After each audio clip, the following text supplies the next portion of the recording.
Yep, 2 o'clock. Call this meeting of Sutter LAFCO to order. Will we please have the roll call? Chair Conant, Present. Commissioner Boomgarden, Here. Commissioner Cochran, Present. Commissioner Elphick, Commissioner Munger, Commissioner Wooten, Here. Commissioner Ziegenmeier. Here. Thank you. And Mr. Okay. Chairman, for the record, we would want to acknowledge that public alternate member Manny Cardoza is in the audience, as well as county alternate Carm Baines. Thank you. Okay, thank you. We will have lead us in the flag salute, Mr. Cochran, please.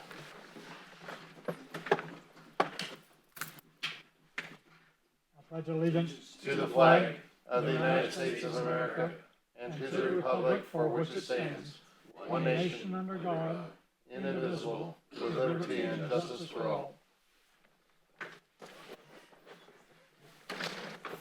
Thank you, everyone, for coming. First of all, we need a motion to approve the agenda as posted. Move to approve. Second, we have a motion and a second. All in favor? Aye. Aye. Opposed? Motion passed unanimously. Ziegenmeier was the second. I think you beat me. No, I don't think so. I don't know. Not this time. Okay.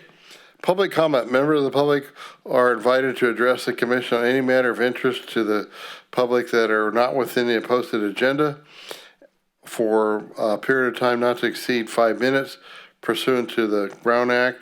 The commission cannot take any action on any item not listed on the posted agenda, but may add to future agenda matters brought up under public comment for appropriate action at that future time. Any public comment? Seeing none? Moving on. Item number 4 is the election of chair and vice chair for calendar 2024. We had talked about this last year, and we're going to do a 2-year term, but nothing was ever voted on or approved. What is the pleasure of the board? Stick with a year.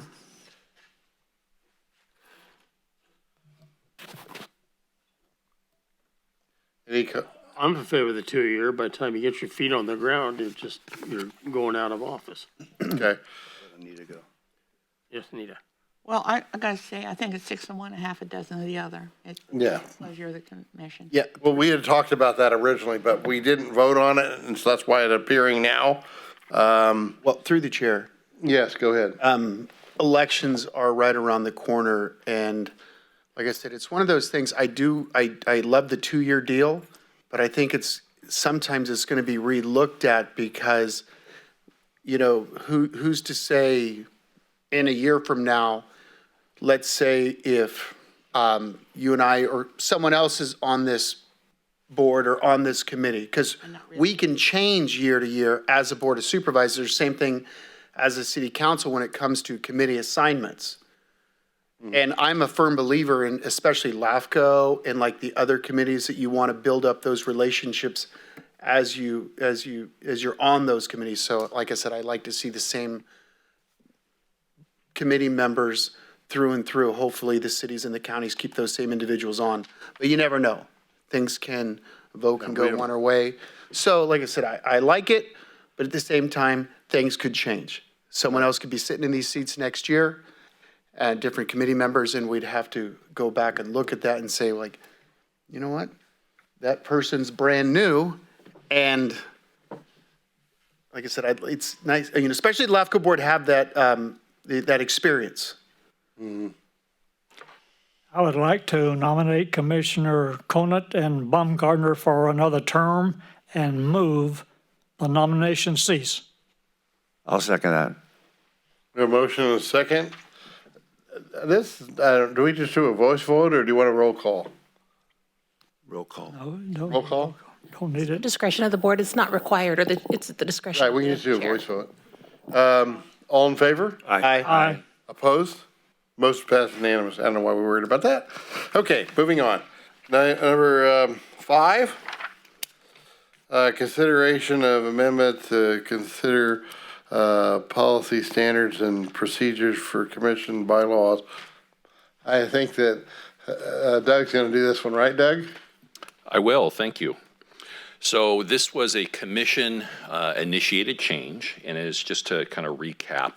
The LAFCO law provides an opportunity for certain proposals to be brought forward to your commission and acted upon without actually conducting a public hearing and not providing notice. Now, you have to meet certain very specific requirements. An example of that is the proposal must be considered an uninhabited area, which under the LAFCO law, it means having fewer than 12 registered voters. And there's a couple other provisions that go along with that. There was an instance in recent years where a proposal came before your commission and was acted upon under that provision, and you received some negative public feedback as a result of that. So the proposed change before you would say that we will not utilize that provision unless the commission specifically acts upon it and authorizes it. And so we would have to make that change to the commission's bylaws, and as well as you have a separate document called your commission's policies, standards, and procedures.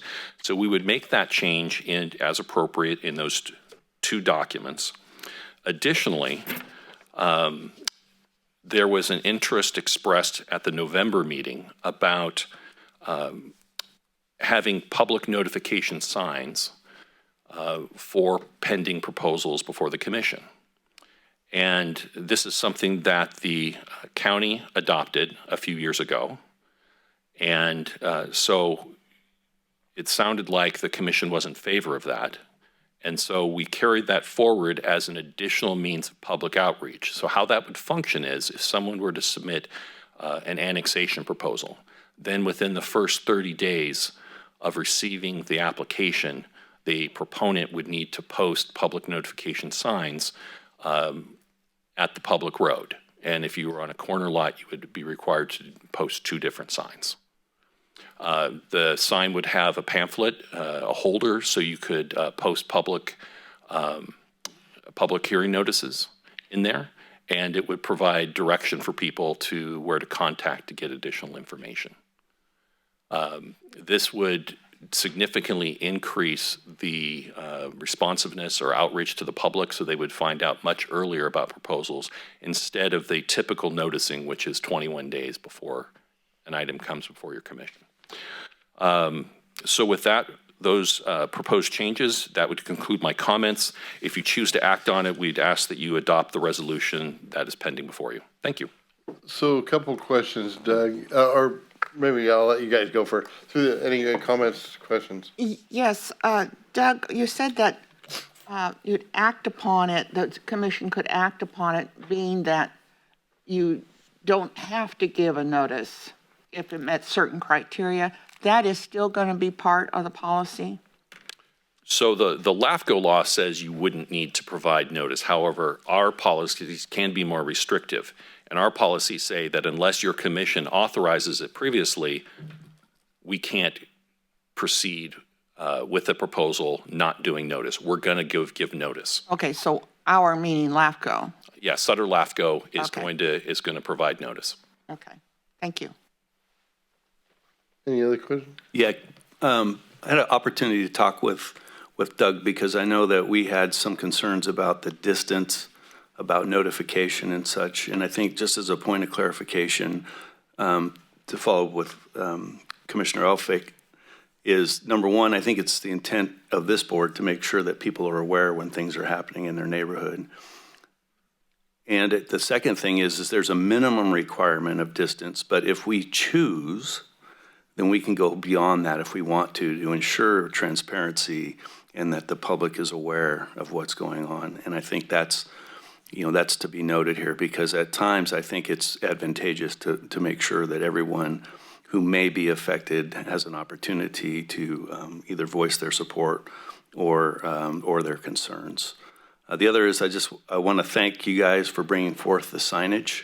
I've seen what the county's done with that, and it certainly does, I think, heighten awareness when someone's driving by and they go, okay, this is what's going on here, rather than all of a sudden something happening and then they get caught off guard with all the assumptions and suspicions and everything else. The more that we can communicate, I think, the better. So I appreciate the work here. Thank you, Mark. Any other questions or concerns? No. So Doug, at one time we had also talked about possibly doing letters to the people who live in this jurisdiction within 1,000 feet of that, or something like that, some different numbers. Are we still going to go through the letter process or not? Yes, the LAFCO law requires us to provide notice. Unlike traditional land use applications, LAFCO proposals are required to provide notice to both property owners within a certain distance as well as to registered voters. Okay. So there would be a letter as well as a signage. Absolutely. Perfect. Plus, Okay. we have the public notification signs now. That goes with it. Okay, perfect. That's good. And then I just like to say, I think this is great. I think that it's always important that government be transparent with the public to allow them to know what is moving forward and down the road so they have a chance to make comment on it. So I support this wholeheartedly. I think we're ready for a motion. If we, Through the chair, I move that we adopt this resolution. Mr. Chairman, yes. I apologize for interrupting. I might suggest we give the opportunity for the public to make comment. Oh, I'm sorry. Yes, Manny, go ahead. I didn't do that. Bad.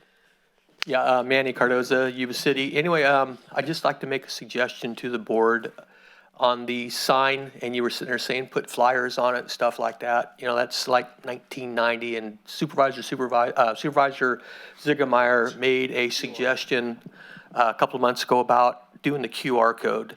And it's just a suggestion to save the developer time and money. You know, if someone gets to those flyers, he can put flyers out today, and by tonight they can all be thrown away or something like that. But I'd like to make a suggestion to the board that they just use a QR code on the sign. It will save time and money, and technology today, people will use a QR code instead of having to do paper form. Thank you. Any other public comment? We had talked about that at one point, Doug, but we didn't, that's not part of this, correct? It isn't. We can certainly include it, and we can revise the resolution language, and we could, if it's the commission's pleasure, we could have the chair review that prior to signing the resolution. Okay. What's the pleasure of the board about that? I really like that idea because we had talked about it, but thank you, Manny. It's kind of slipped my mind. Mine too, and I'm the one that brought it up. Yeah. Yeah, no, I mean, I make a motion that you put it together and something that can go before the chair and vice chair in the group that we can look at. So that's an amendment to the. Chair, yeah, could we just add it to this with the stipulation that it goes to the chair? Is that okay, or do we need a separate motion? Yes, you can make a motion for the recommended action with the amendment of. Okay. So it needs an amendment. I'm making a motion with the amendment. Okay, I you move to amend. You second? We have a motion and a second. All in favor of the amendment? Quick comment. Yeah. I don't want to exclude the pamphlets on the sign. Not everyone has access to QR codes. It would be an You want addition. both? Yes. I make an amendment that we add the QR, but we leave it's leaving everything with the flyers, but we're just adding in the. That's part of the original amendment. Correct. We don't have an amendment to amendment. So Okay, we would good. provide that as an option in the Correct. requirement. Right. Okay. Okay, so we have a motion and a second. All in favor? Aye. Opposed, same sign. Motion passed unanimously. Okay, moving on now to the amended motion that states we will not only have the signage and the letters sent out, but we'll have a QR code. We need a motion for that. Well, I thought that was incorporated. Part of it. No, I think it's a separate, we have It was. amendment. It was a part of the motion. I just Okay. need to better understand who made a second on that. I second it. You seconded it. yes. Okay. So we don't, this is not that, I thought we were voting just on the amendment, but we're voting on the whole thing. Okay, I'm fine with that. Usually the correct procedure would have been amend the motion. Okay. That passes number 5. Moving on, number 6 is discussion regarding the status and next steps of fire services, municipal services review and sphere of influence update. Okay, Mr. Chairman. Well, we're going to give you a brief history. So LAFCO last completed a municipal service review for county service areas C, D, F, and G back in April of 2017. The commission adopted an updated municipal service review for Yuba City in 2020. I went back through the records and found that the last time that Live Oak has had a municipal service review, apparently I did it the first go around, back in 2012. The records show that the commission initiated the fire MSR back in 2021. So I think it's important to recognize that LAFCO did not receive any work product as a result of the consultant work that was previously completed. You received a brief PowerPoint presentation, but looking at the LAFCO files that we have, it includes some mapping of the various fire entities, some 2020 baseline data for service calls. The file includes the 2020-2021 grand jury report on Sutter County Fire and Emergency Services, but does not include the county's response to the report. I am happy to say that looking through the financial records, there's no evidence that the commission ever spent any money, paid the consultant any money whatsoever. And I confirmed that with the former executive officer. So it looks like at this point, the only thing that this process right now has cost us is time. So going forward, I think it's still very appropriate to have a municipal service review for fire services completed, not just to the length of time between reviews that we've had, but also would give us an opportunity to look at not just county services or city services, but look at them in their totality and how they relate to one another, and also how agencies affect one another. And so based upon that, it would be staff's recommendation that we prepare a municipal service, or prepare an RFP and bring that back for your commission consideration at your March meeting. So I know you have representatives from the county and city in the audience. They may have some comments, so I'd suggest opening it for their input also. Thank you. Any public comment or questions about the RFP or that process? Any public got any questions? No? Okay, bring it back to the commission. Any what's the pleasure of this Well, group? through the chair, I agree wholeheartedly with Doug that we need to get this done and do the review, the MSR on it. I think we need to go forward with it. Mm-hmm. Any other comments? Through the chair, yep, quite a few. Number one, thanks, Doug, for the history and for digging in. It's good to know that we didn't pay anything for nothing.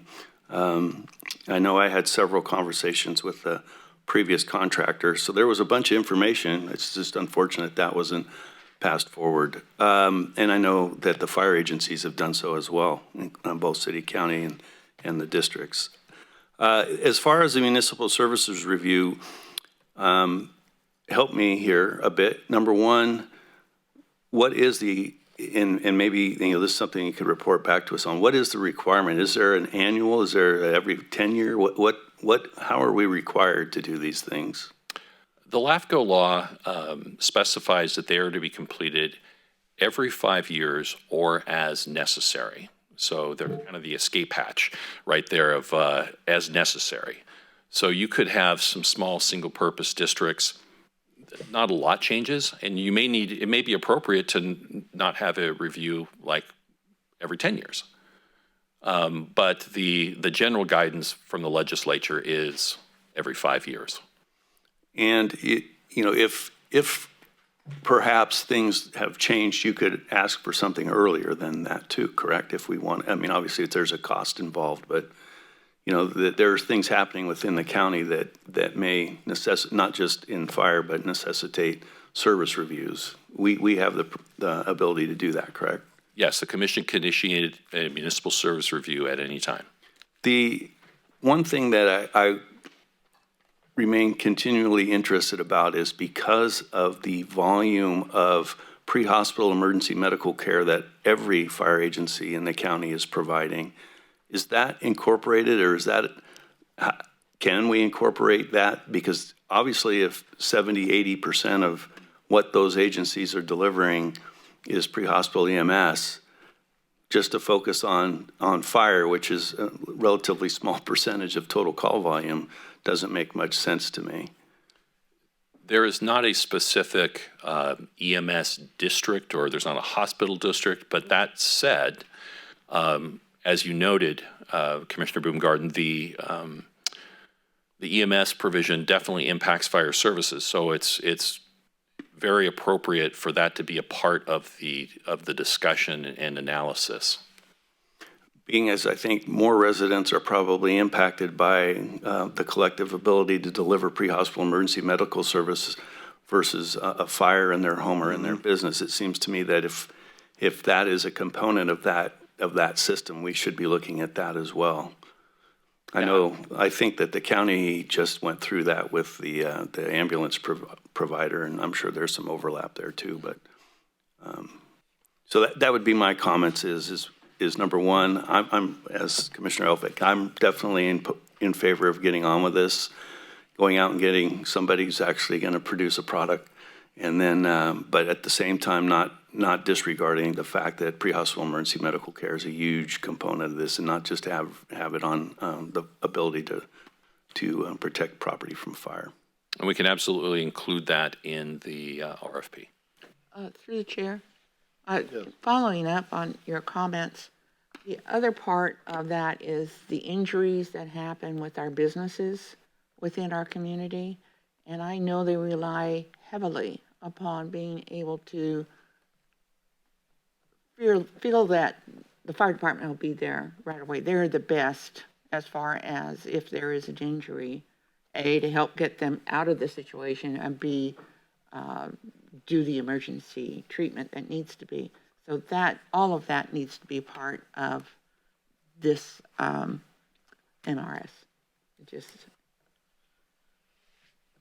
know how much we really need it within the business community. Any other concerns or comments by the commission? See, now, Time frame? Any idea of how long? I mean, I know how long the first one was drug out with nothing. How about we take the next step that we would have an RFP before your commission at your next meeting? Okay, I was just I mean, I'm not going to hold you to it, Doug. I was just wondering, is this a year-long process? I think it's doable. I think we can have the draft RFP before the commission, and we could even, if we can get it out even sooner than that, to the entire commission for your review, so you would have that. I'd just like to make a couple comments. I think this is long overdue. I was disappointed that we didn't go out for an RFP last time and that it never got done and things just kind of lagged on forever.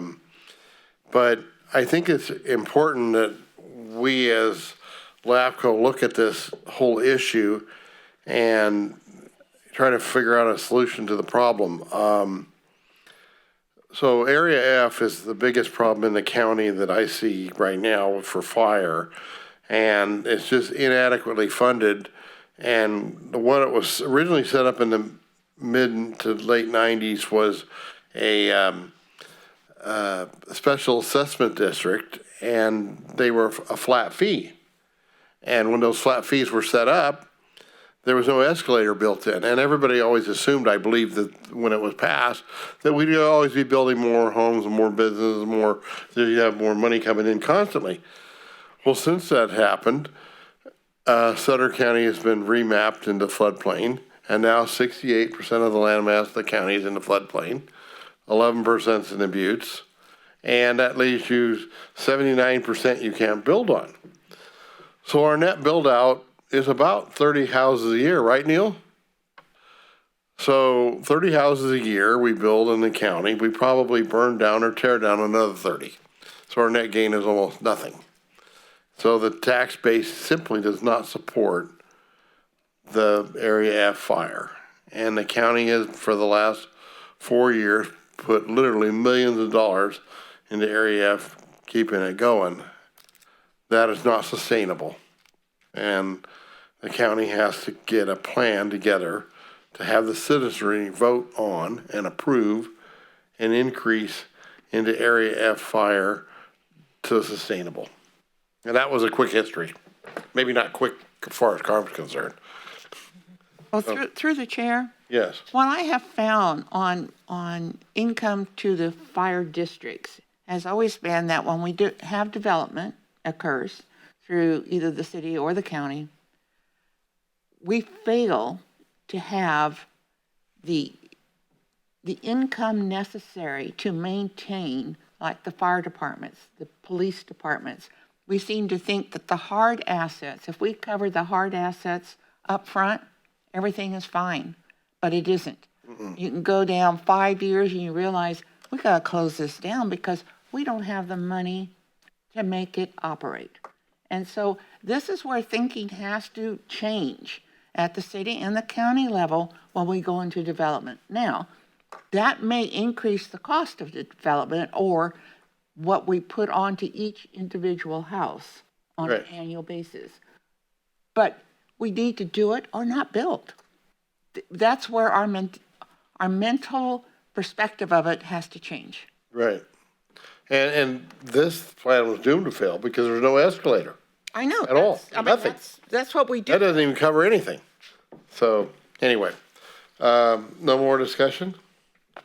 So we need a motion, correct, Doug, to move this forward to ask for an RFP, correct? No action is needed. We can just direct staff, okay. All right, that's item number 6. Doug, it falls in your court, Executive Officer's Report. So, Mr. Chairman, Commissioners, I wanted to let you know that so at our next meeting, we'll be bringing forward to you your proposed budget for next fiscal year. We will, of course, build in monies for the conduct of this municipal service review for fire services, and we'll have the draft RFP for your consideration also. Okay. But one question I think we have for you is wanted to kind of get your input on what your, how do you prefer for us to reach out to you to touch base on if you're going to be attending meetings or not? Because we usually, as we approach the week of, we like to make sure that we're going to have a quorum. Right. And so is it phone calls is the best way, email, text message? Is there a preference? Go ahead, Mike. Through chair, I like text message. Text message. I like text message too. I don't mind a phone call, but that's fine. Any way works for me, but text message is probably better. Yeah, make it a group text so I can text back in the group at 11 o'clock at night and say, yes, I'm coming. That'd be a conflict. I object. Of a Brown Act. I object to that suggestion. Okay. Thank you. Correspondence. Yes, we just had one item we wanted to hand out to you today, which was kind of an annual calendar for Cal LAFCO, kind of Cal LAFCO activities through the year. It's just for informational purposes. No action by the commission is necessary. Okay.